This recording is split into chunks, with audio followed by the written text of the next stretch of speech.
CG-36-500 is a 36-foot, all-wood motor lifeboat. It was built in 1946 at Curtis Bay, Maryland Coast Guard Yard and served 22 years' service with the Chatham Coast Guard. On February 18, 1952, CG-36-500 was deployed by the Chatham Lifeboat Station in what would become known as the most amazing small boat rescue in history. The weather was foul on the night of the rescue. The Pendleton, a 503-foot, 10,488 gross ton tanker vessel, was carrying 100,022 barrels of kerosene and heating oil, along with its crew of 41 as it rounded the tip of Cape Cod, just off Provincetown, Mass. The Pendleton then began to experience a series of technical malfunctions. This included numerous cracks in the hull. By 5:50 a.m., the Pendleton had literally split in two, leaving Captain Fitzgerald and 7 other crewmen to perish with the bow half of the ship. Despite the break, the stern half of the Pendleton retained steerage and electricity. The remaining crew of 33 fought through the storm until 2:55 p.m., when the Chatham Lifeboat Station spotted the stern half of the Pendleton on their radar.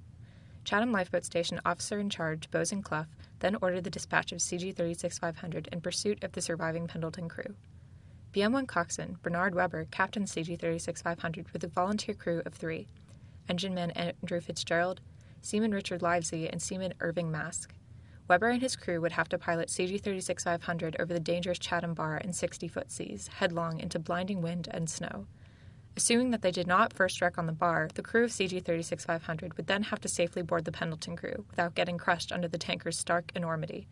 Then, if Weber and his crew were able to rescue all 33 survivors, they would have to find a way of accommodating them, as CG-36-500 only had room for 8 other passengers. Knowing full well the futility of the situation, the CG-36-500 crew departed from Old Harbor, Chatham at 5:55 p.m. Weber was able to pilot CG-36-500 by throwing the engine into reverse every time the self-righting boat was tossed into the air by a 60-foot wave. In this way, CG-36-500 struggled across the bar, losing its compass in the process.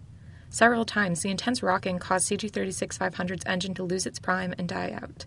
When this happened, Engineman Fitzgerald would manually restart the engine, burning himself in the process. Sensing something in the distance, Weber eventually brought CG-36-500 to a halt. He instructed a crewman to operate the boat's searchlight, which illuminated the stern of the Pendleton, writhing in the sea. The CG-36-500 crew could barely make out a black mass of figures atop the starboard side of the Pendleton's stern. Suddenly, a Jacob's ladder descended from the Pendleton, and the vessel's crew began to clamber down it. Weber's crew assisted Pendleton men, lifting them out of the water or catching them as they were pitched off the ladder, helping them to board the CG-36-500. Weber and his crew were able to save 32 of the 33 Pendleton crew. Overstuffed with human cargo, 36-500 labored its way back to Old Harbor. When Weber radioed the CLS to inform them of the rescue status, his report was met with awe and exhilaration. The townspeople of Chatham flocked to Old Harbor to help the startled crewmen, both of the Pendleton as well as the CG-36-500. The day after the rescue, Rear Admiral H.G. Bradbury, commander of the 1st CG District, sent his congratulations to Weber, Fitzgerald, Livesey, and Mask. He informed the CG-36-500 Coast Guardsmen that the stern of the Pendleton had capsized just moments after they boarded its crew. The miraculous rescue couldn't have come a moment too soon.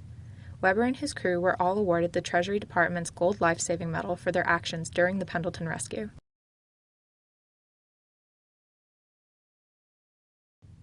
In 1968, the CG-36-500 was officially decommissioned. CG-36-500 was stored uncovered in Wellfleet for almost 15 years, where it fell into serious disrepair. It appeared that the Lower Cape's investment with CG-36-500 had ended. However, this was far from true.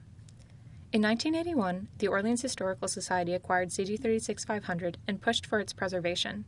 A strong-willed coalition of volunteers rose to the challenge, and within 6 months, an initial restoration was complete. This first restoration involved extensive overhaul of the hull as well as rebuild of the CG-36-500's 44-foot twin-diesel engine. Later, in 1996, a second restoration was made by Pease Boatworks in Chatham. This restoration involved maintaining the structure of the hull from the keel up to the rails. Finally, in 2009, a complete restoration of the CG-36-500 was performed by Pleasant Bay Boat and Spar in Orleans. This last restoration served to rebuild and preserve the deck sides, turtlebacks, and cockpit soles of the vessel. Additionally, much of the CG-36-500's internal hardware was able to be salvaged and restored. Some may question the community's fervor for restoring CG-36-500. Why save a boat that has clearly outlived its usefulness? The CG-36-500 is an essential part of the Lower Cape community. It reminds us of the heroism of Weber, Fitzgerald, Livesey, and Mask, who, in the face of certain death, served the Coast Guard admirably. Furthermore, it reminds us of the hard-working men and women who kept CG-36500 afloat years later.